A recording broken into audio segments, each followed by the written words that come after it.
Então a gente faz simulações de sistemas incompletos. Sim. É? Sim. A gente... É que assim, toda a física, né, de buracos negros é muito complexa, né? Porque a gente entra nas equações de Einstein, né, que... Se você pega as equações e abre, são páginas e páginas e páginas. É muito complexo. É muito complexo a ponto que, assim, pouca gente sabe, mas Einstein mesmo, ele não sabia resolver as próprias equações, de tão complexas que eram.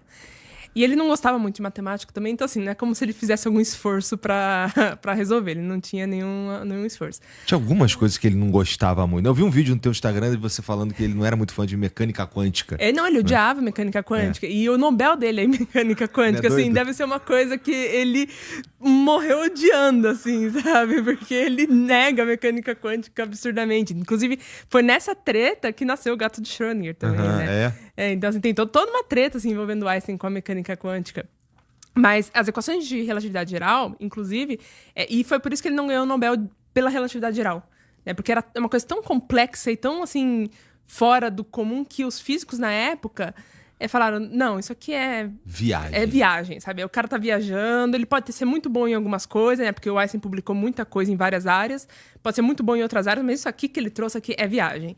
E não deram, assim, eles não, inclusive o Nobel, se não me engano, de 1921, de física, foi cancelado, porque o único nome que sobrou era de Einstein.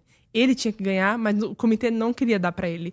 Aí o de 21 foi pra 1922, se não me engano. Ou é 23 ou 22. Entendi. Então, assim, ele ganhou o prêmio Nobel no outro ano, que era do ano passado, porque não queriam dar o prêmio pra ele. Será que era porque os caras achavam que era mó viagem o que ele tava fazendo? Ou será que é porque os caras não se gostavam mesmo? Deve ser as duas coisas. As duas coisas. As duas coisas, Tinha as duas coisas. Tinha a questão de não gostava, mas tinha a questão de viagem, né? Tipo, de ser uma coisa muito viagem. E aí não gostava. Então, assim, as equações do Einstein, né? Elas são muito complexas de serem resolvidas. Até mesmo para um computador resolver. E aí, o que acontece é o seguinte. A gente começa com o mais simples, que é hidrodinâmica. E por que hidrodinâmica? Porque é dinâmica de fluidos, né? Quando a gente olha para o universo visível, a gente está vendo fluido. É isso que a gente está vendo. Se a gente pegar toda a matéria visível que a gente vê batendo no liquidificador, o resultado ali vai ser um plasma, que é como se fosse um fluido com partículas carregadas, basicamente. Plasma é difícil de tu explicar legal, não é? É difícil, mas imagina como se você fosse esquentando, por exemplo, você esquenta o líquido, ele vai esquentando, aí ele vira um vapor, né? Vira gás. Aí, se você pegar esse gás e continuar esquentando, vai chegar uma hora que os átomos, né, eles vão se separar, né? O elétron e o átomo, então, assim, vai ficar partículas carregadas, né? Elétrons e os átomos positivos, né? Isso é um plasma, né? Então, esse gás com partículas carregadas. Eu acho que é a melhor forma de explicar, né? Bom, dá pra imaginar. Dá pra imaginar. É tipo lâmpada, né? Tem de plasma. Mas o cara que tá olhando pra lâmpada, ele não consegue. Ele só tá vendo a luz, né? Mas tem aquelas bolas, que é partícula ou onda? Que é partícula onda. Que tá. Mas tem aquelas bolas de plasma também. Tem mesmo, que dá pra ter uma ideia mais ou menos do que é. Mas é um gás, né? Mas é interessante essa ideia de a gente... hidrodinâmica. Que tudo que a gente tá vendo é fluido. Porque isso é muito contraintuitivo. É muito contraintuitivo. Mas o motivo de ser contraintuitivo é porque a Terra é um dos únicos lugares no universo onde plasma é uma coisa rara, naturalmente. Entendi. A gente até tem plasma naturalmente, tipo auroras boreais, plasma. Em certas camadas da superfície da Terra tem plasma, só que é muito raro. A gente não vê assim no nosso dia a dia, sabe? Isso é por quê? Porque a gente tem a atmosfera, pela forma como... Sei lá. Assim, eu acho que foi uma série de coisas que, assim, a vida originou justamente porque não tem plasma, sabe? Eu acho que foi uma grande coincidência, enfim. Mas que levou a esse ponto, sabe? Convergiu, no caso. Mas, assim, quando a gente olha para o Sol, plasma. Quando a gente olha para as auroras de Saturno, Júpiter, plasma. Buracos negros ao redor deles, plasma. A galáxia em si, né? É basicamente um plasma que a gente está vendo, né? E só que plasma, é um fluido, então você precisa de dinâmica de fluidos para explicar. Só que, é o que eu falei, são partículas carregadas. E é comum que dentro desses plasmas tenha campo magnético. E aí você precisa de uma outra física, que é a física do eletromagnetismo, para juntar com a dinâmica de fluidos. Porque você tem a força eletromagnética, né? Que ela entra dentro da dinâmica de fluidos. E aí você junta essas duas, juntas elas viram MHD, que é magnetohidrodinâmica, né? Aí, e essa, assim, aí, o MHD a gente diminui quando a gente fala de buracos negros, porque ela parece o meio intermediário, mas, na verdade, assim, ela é importantíssima para a maior parte do universo, porque a maior parte do universo a gente explica com MHD. A gente não precisa de Einstein para responder muita coisa. E aí muita gente fala, MHD é um intermediário, então é mais fácil do que... Não, assim, é difícil também, tipo assim, e é muito conceito e muito fenômeno difícil. E, por fim, né, aí é o último, é o GRMHD, que entra a relatividade geral, junto com o campo magnético, junto com dinâmica de fluido. Então, são 3 áreas da física conversando para explicar que ao redor de buracos negros, ao redor de estrelas de nêutrons, então, objetos extremos, assim, eles precisam de GRMHD. E existe até uma vertente que é GRRMHD, que aí adiciona radiação além disso. Então, assim, e essas simulações, elas ficam cada vez mais complexas, ainda mais se você for para 3 dimensões, né? Então é por isso que a gente não consegue resolver essas equações, sabe? Imagina você pegar 3 áreas, tipo, relatividade geral, que já é difícil pra caralho. Aí você pega eletromagnetismo, que também tem sua dificuldade. Dinâmica de fluidos, que tem a equação do milênio, que é aquela equação que ninguém nunca conseguiu resolver, sabe? Aí você junta os 3 numa coisa só, assim, nenhum computador consegue resolver, sabe? Porra, o que vocês chamam de objetos extremos? Buraco negro? Estrela de nêutrons, anãs brancas também. Aí também entra em algumas coisas hipotéticas, tipo buraco de minhoca. É porque é hipotético, mas entraria nesse caso, né? Mas, assim, geralmente estrela de nêutrons, né? Que aí entra toda a classe de estrelas de nêutrons, que é pulsares, magnetares. Mas, geralmente, são esses 3 que a gente fala remanescentes de estrelas, né? Anã branca, estrela de nêutron e buraco negro. Remanescentes de estrelas. Que são quando as estrelas morrem. Interessante. O buraco negro, ele causa, assim, muita curiosidade na galera. Em mim, e eu vou chutar aqui na galera, por várias razões. Primeiro que...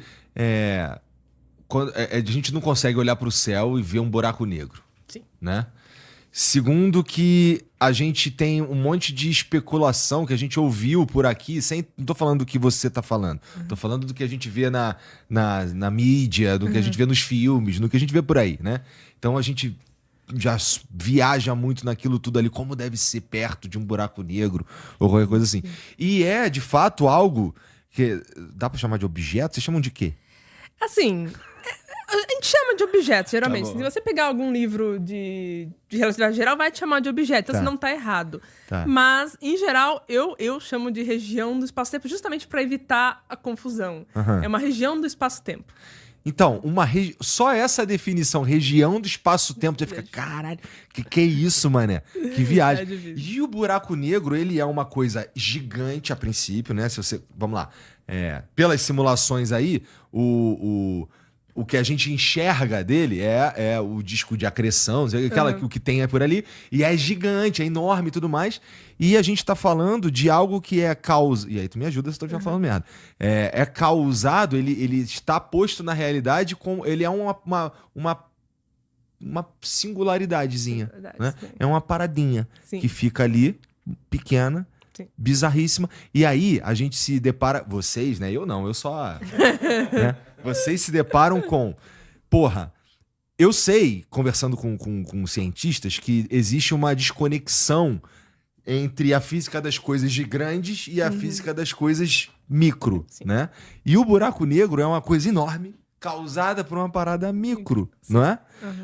Cara, deve ser muito maluco de entender como isso funciona, se a gente se é verdade que esses dois jeitos de estudar ou de lidar com a física das coisas enormes com as coisas micro, se elas não se conversam, um buraco negro deve ser fascinante para vocês. Sim, então, e até é uma coisa, assim, muito fascinante, porque até outro dia eu tava conversando com uma amiga minha, e aí ela é da mecânica quântica, né? Ela é da outra área. E aí eu tava... Mecânica quântica. Mecânica quântica. Não, mas ela é de mecânica quântica, e aí eu até tava falando com ela sobre essa questão da singularidade, né? E aí ela falou assim, Roberta... não é uma coisa que eu penso, assim, sabe? Às vezes eu penso que o universo não foi feito pra juntar as duas coisas, sabe? A relatividade geral e a mecânica quântica. Aí eu falei, não, beleza, respeito a sua ideia, né? De, tipo, não quero pensar sobre isso. Mas o universo nos dá 2 exemplos de que elas têm que se conversar de algum jeito. Um deles é o centro do buraco negro, e o outro é o Big Bang, que também é uma singularidade. Então a gente tem duas singularidades, né, no universo, assim, dois modos de falar, porque, claro, buracos negros tem vários, né? Então, assim, tem várias singularidades. Mas tem dois casos onde, assim, tem que se conversar. E a gente não sabe ainda como fazer essas duas coisas se conversar, sabe? E é muito difícil. E assim, e quando é coisa o mundo das coisas grandes, né, é a relatividade geral. Porque a relatividade geral, ela realmente explica o espaço-tempo, né? Como o espaço-tempo está expandindo e tal. E geralmente é onde está o extremo, né? Então a gravidade, e ela é a física da gravidade, né? Porque é a curvatura do espaço-tempo. E a singularidade está ali, que é um ponto da mecânica quântica, onde tem uma gravidade extrema, onde o espaço é distorcido ao extremo. Só que isso não se conversa. E aí, tipo...